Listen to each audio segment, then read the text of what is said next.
혹시 주식하시는 분들 계십니까? 저같이 50대나 또는 60대, 우리 70대 되신 분들은 사실 주식하면 썩 좋은 그런 이미지가 없죠. 저도 주변에서 주식하다가 손해봤다, 다 날렸다 이런 분들 하도 얘기를 많이 들어가지고 그렇게 주식에 대한 그런 이미지가 별로 안 좋습니다. 그런데 사실 주식 저는 할 줄도 모르고 주식 살 돈도 없지만 요즘 젊은 사람들은 이 주식이 필수라는 거예요. 그런 얘기를 하더라고요. 근데 알았더니 옛날처럼 이렇게 변동성이 크거나 또는 이렇게 막 리스크가 있는 그런 주식 말고 그러니까 사도 큰 어려움이 없고 부담이 없는 주식들이, 상품들이 많이 있어서 주식을 사고 파는 게 쉬운 거죠. 핸드폰으로도 다 할 수 있잖아요. 제가 왜 갑자기 주식 얘기를 했냐면, 여러분 주식을 하시는 분들은요 꼭 갖고 있는 주식이 있어요. 뭔지 아세요? 어디 주식인 줄 아세요? 삼성 주식을 갖고 있더라고요.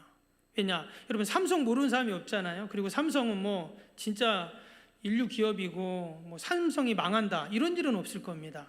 그래서 주식한다면 대부분 삼성 주식을 갖고 계시더라고요. 여러분 가전제품 살 때 어디 거 사죠? 그 사람이 삼성. 자기 좋아하는 브랜드가 있지만 우리나라 사람들은 가장 먼저 생각나는 게 아마 삼성 가전제품 가장 먼저 생각납니다. 아마도 삼성이 물건도 잘 만들고 AS에서 좋으니까 그럴 수도 있지만, 이 삼성이라는 이 기업은요, 제가 자료를 찾아보니까 삼성이라는 그 이름, 이 브랜드 가치가요 우리나라 1위인 거는 말할 것도 없고 전 세계 5위랍니다. 이 삼성이 어마어마한 기업인 거예요.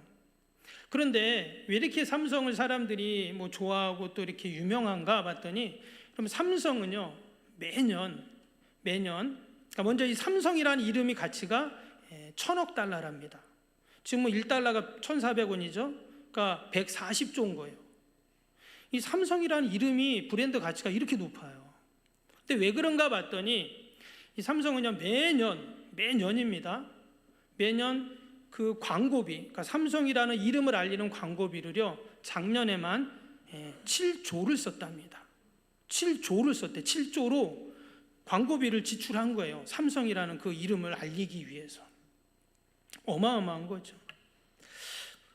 여러분 지금의 시대를 자기 PR의 시대다 이렇게 말을 해요.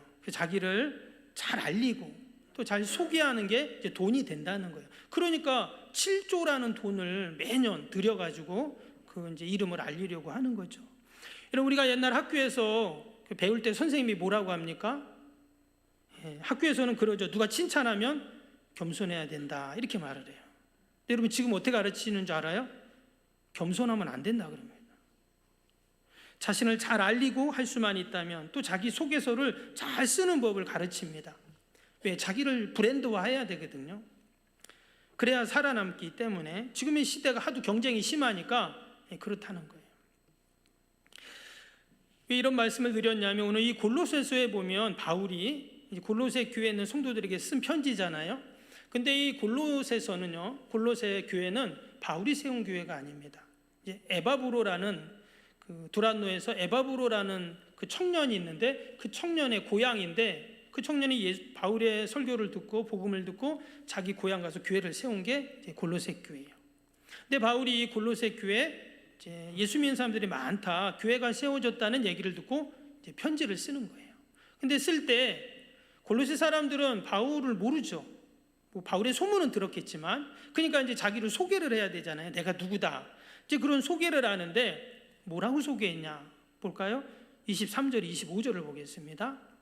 만일 너희가 믿음에 거하고 터 위에 굳게 서서 너희 들은 바 복음의 소망으로 흔들리지 아니하면 그리하리라. 이 복음은 천하 만민에게 전파된 배요 나 바울은 이 복음의 일꾼이 되었노라. 25절에도 내가 교회의 일꾼이 된 것은 하나님이 너희를 위하여 내게 주신 직분을 따라 하나님의 말씀을 이루려 함이니라. 여기 보니까 바울이 자신을 뭐라고 소개했죠? 교회의 일꾼, 그리고 23절에는 복음의 일꾼, 이렇게 지금 얘기했어요. 우리는 이 말씀을 읽을 때 하나도 이상하지 않잖아요. 그렇죠? 그런가 보다 하는데, 당시에 이 바울의 편지를 받던 골로새 교회 성도들은 너무 이상했어요. 너무 이상했어요. 왜 그러냐? 바로 여기에 쓴 일꾼이라는 단어 때문이에요. 바울이 지금 나는 교회의 일꾼, 복음의 일꾼 이랬잖아요. 여기서 일꾼이라는 단어가 우리가 많이 들어본 단어인데 디아코노스라는 단어예요. 뭐 교제, 사귐 이런 뜻도 있는데 이 디아코노스라는 단어 뜻이 뭐냐면요. 한번 PPT 띄워주실래요? 내용이 이런 뜻입니다. 한번 띄워주세요. 그 디아라는 단어와 코노스라는 두 개 단어가 합쳐진 건데 디아는 접두사입니다. 통하여라는. 그리고 코노스는 먼지라는 뜻이에요. 그 디아코노스는 뭐냐면 먼지 속을 통과하는 사람이라는 뜻입니다. 이 일꾼이라는 단어가 그런 의미가 있어요. 그러면 여러분 먼지 속을 다니는 사람은 어떤 사람일까요? 네, 청소하는 사람. 아니, 더러운 곳을 청소하는 사람이겠죠. 먼지 속을 다니니까 더러운 곳을 치우는 사람이 당시에 이 디아코노스 일꾼이라는 이제 사람인 거예요. 그러니까 저기 지저분한 게 있어요. 그러면 저 사람한테 시키는데 그 사람이 디아코노스라는 거예요.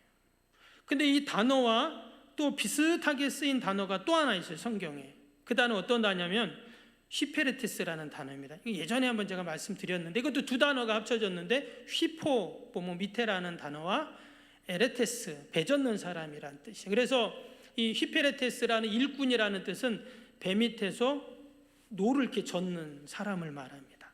근데 당시에 배 밑에서 노 젓는 사람은 누굴까요? 노예예요. 노예만 배 밑에 들어가서 빵 던져주면 빵 먹고 노를 젓는 거예요.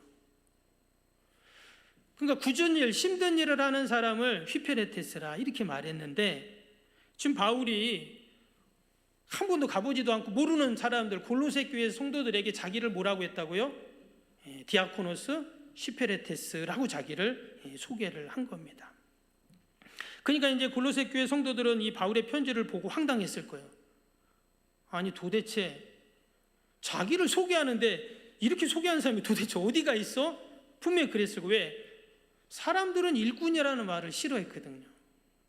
혹시라도 우리 성경에는 여기서 이 일꾼이 종, 노예, 사환, 뭐 하인 이렇게 이제 여러 말로 우리말로 성경이 표현됐지만 이 원어의 의미를 보면 당시 사람들은 싫어하는 단어였어요. 그런 칭하는 거였다는 거죠. 그러면 왜 바울은 자신을 이제 골로새 교회에 알려야 되잖아요. 그리고 자기를 그래도 좀 먼저 예수 믿고 그래도 자기가 사도고 이런데 자기를 좀 잘 드러내고 잘 PR을 해야 됨에도 불구하고 나는 배 밑에서 노 젓는 노예와 같습니다.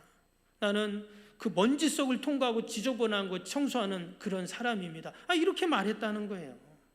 왜 지금 바울은 자신이 이렇게 말했나? 근데 바울이 쓴 다른 서신서도 보면 어때요? 늘 이렇게 말했어요. 하나님의 종인 나 바울은, 주님의 종인 나 바울은, 또 교회 디아코노스, 또 히페레테스인 나 바울은 늘 이렇게 그가 소개를 했다라는 겁니다. 다른 사람들은 좀 숨기고 싶고 또 입에 담기도 싫어하는 종, 노예, 일꾼이라는 표현을 써가면서 자기를 소개한 거예요. 근데 여러분 여기에 교회 일꾼, 복음의 일꾼이 어떤 사람인지가 이제 우리가 나오게 됩니다.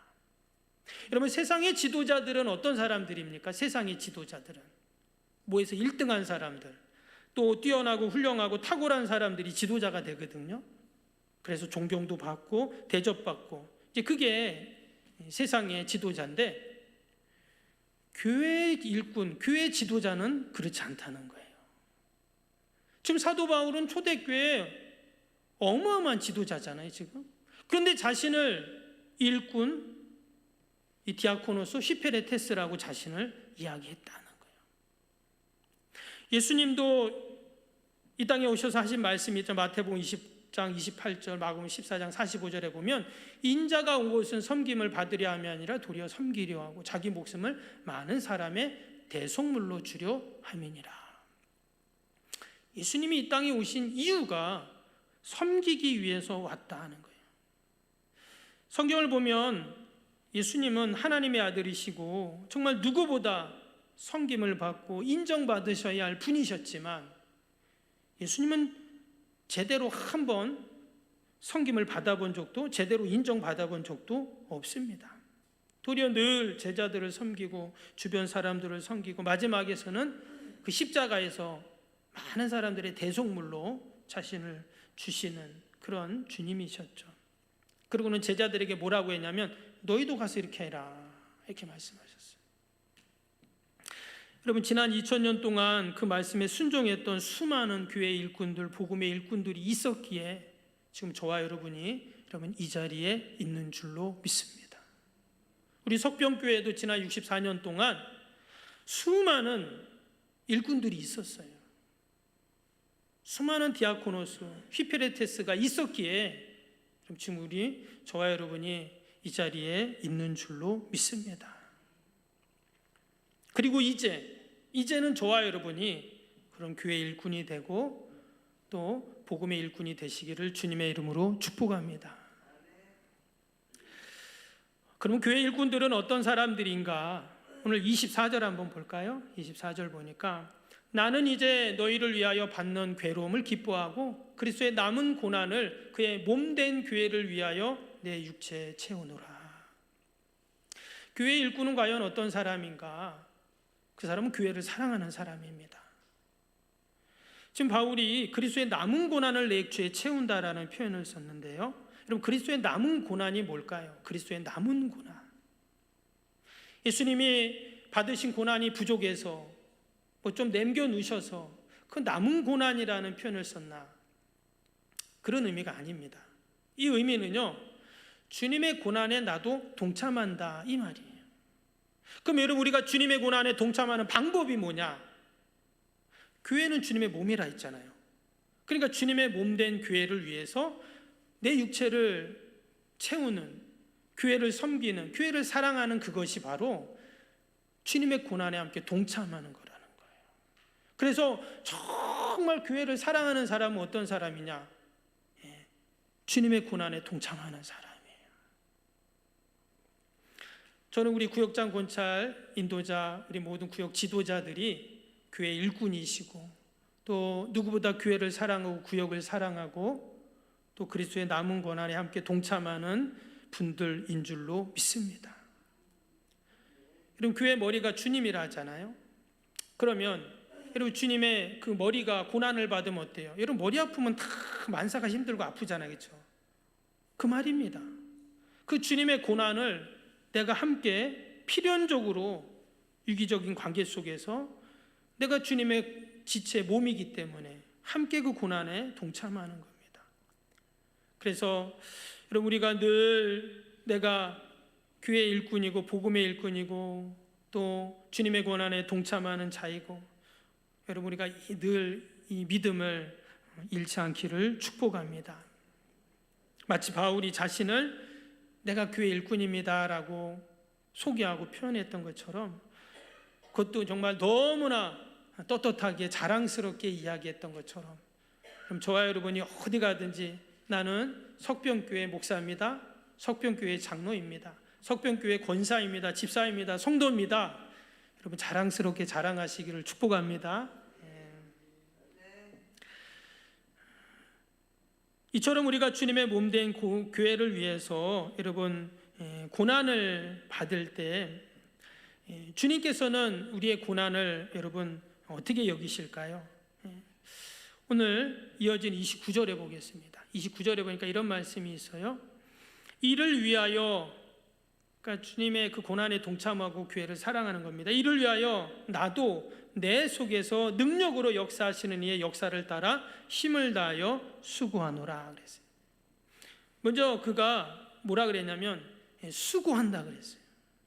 그냥 어영부영 사람들 보니까 그게 아니라 주님의 몸된 교회를 위해서 내 그 일꾼의 일을 어떻게 해요?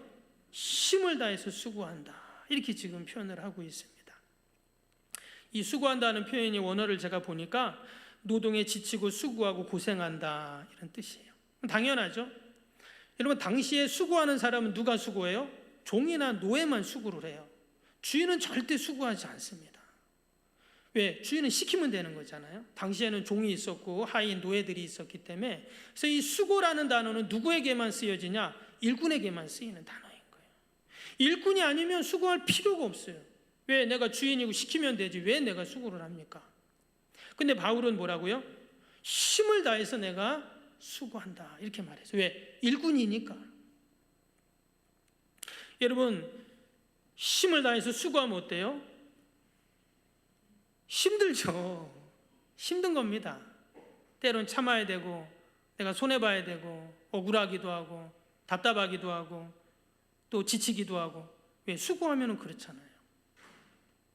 왜 그러면 그가 이렇게 자신의 모든 힘이 에너지가 다 소진될 때까지 힘을 다해서 그러면 수고한다고 왜 이런 표현을 지금 계속 쓰고 있을까요? 이미 하나님께 그는 받은 사랑이 너무나 귀하고 감사해서 그런 것이죠.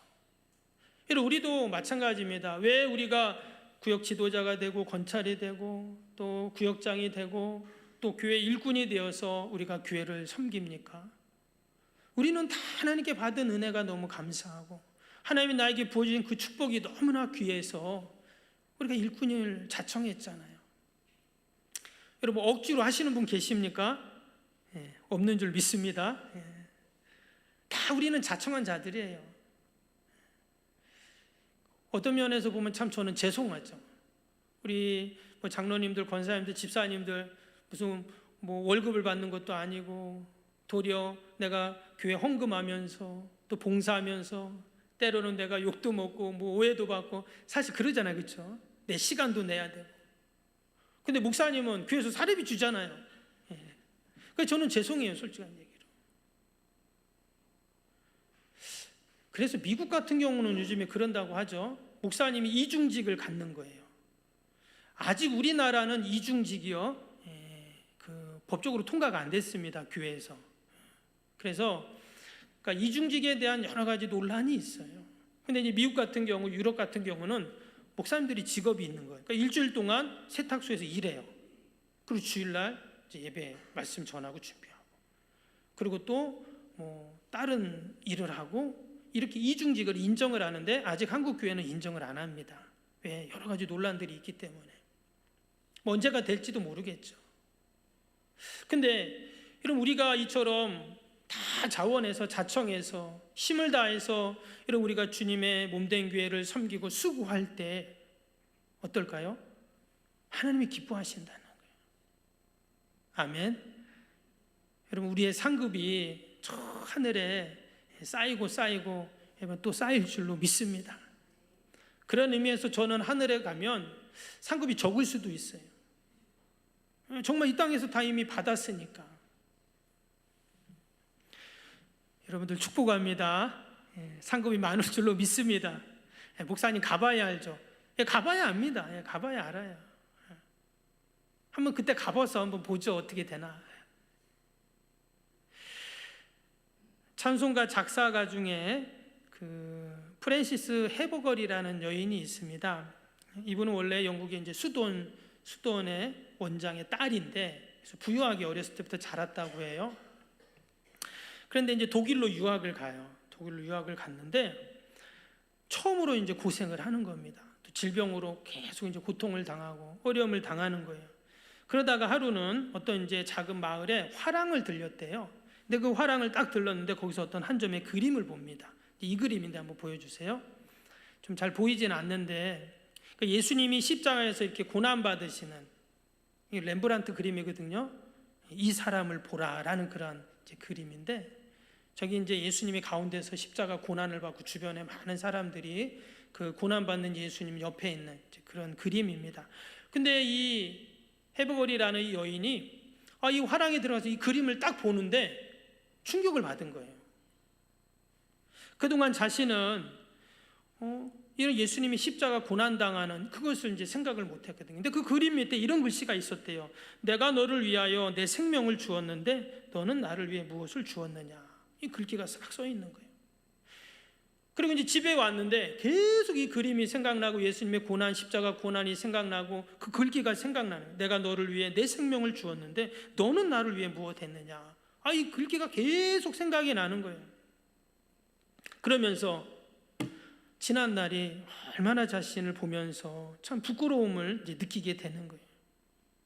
나는 조금만 힘들어도, 조금만 불편해도 내가 불평하고 낙심했는데 예수님은 나를 위해서 저 무시무시한 십자가 고난을 당하셨다는데 하면서 그가 거기서 붓을 들어서 찬송 시를 쓰게 되는데 그 찬송시가 찬송가 311장입니다.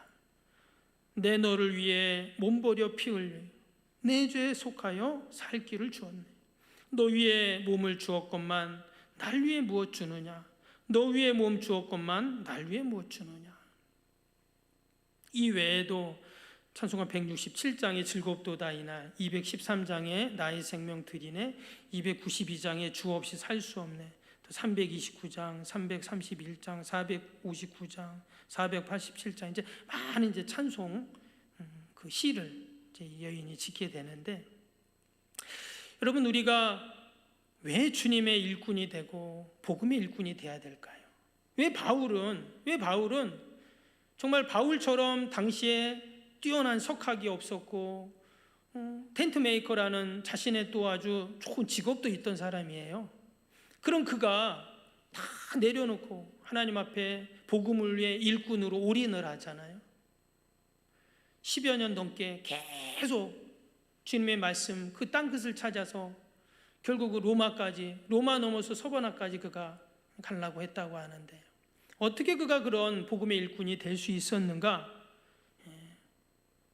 오늘 25절 마지막 부분에 이런 말씀이 나옵니다. 한번 볼까요? 25절 마지막 부분에 내가 교회의 일꾼 된 것은 하나님이 너희를 위하여 내게 주신 직분을 따라 하나님의 말씀을 이루려 함이니라. 하나님의 말씀을 이루려 함이니라. 여러분 우리는 하나님의 말씀 앞에서는 어떻게 할 수가 없어요. 하나님의 말씀 앞에서는 우리는 아무것도 할 수 없는 거예요. 왜? 결국 하나님의 말씀대로 계속 이루어지고 있기 때문에 나의 어떤 생각, 나의 계획, 또 나의 노력, 또 나의 수고 다 귀합니다. 그러나 하나님의 말씀 앞에서는 사실 다 무용지물이 돼요. 바울이 내가 왜 교회 일꾼이 되고 복음의 일꾼이 되었는가 알지도 못하는 그 사람들에게 자신을 소개할 때 왜 일꾼이라고 했을까? 바로 이 하나님의 말씀을 이루기 위해서. 오늘도 하나님께서는 하나님의 말씀대로 여러분 이루어 가고 계신 줄로 믿습니다. 내 인생도 주님의 교회도 또 이 민족도 하나님의 말씀대로 계속 하나님이 이끌어 가고 계세요. 우리가 사실 그 하나님의 뜻, 하나님의 말씀을 우리가 다 헤아리지 못할 뿐이지 하나님은 우리의 자녀들의 앞길 또 우리의 인생, 우리의 모든 소망 계획들 분명히 하나님의 말씀대로 여러분 이루어 가고 있는 줄로 믿습니다. 우리가 할 일은 교회의 일꾼이 되고 복음의 일꾼이 되어서 그 하나님의 말씀에 이루어질 때 감사하고 함께 동참하는 그러한 은혜를 우리가 누려야 할 줄로 믿습니다. 오늘 22절 23절 마지막으로 한번 보겠습니다.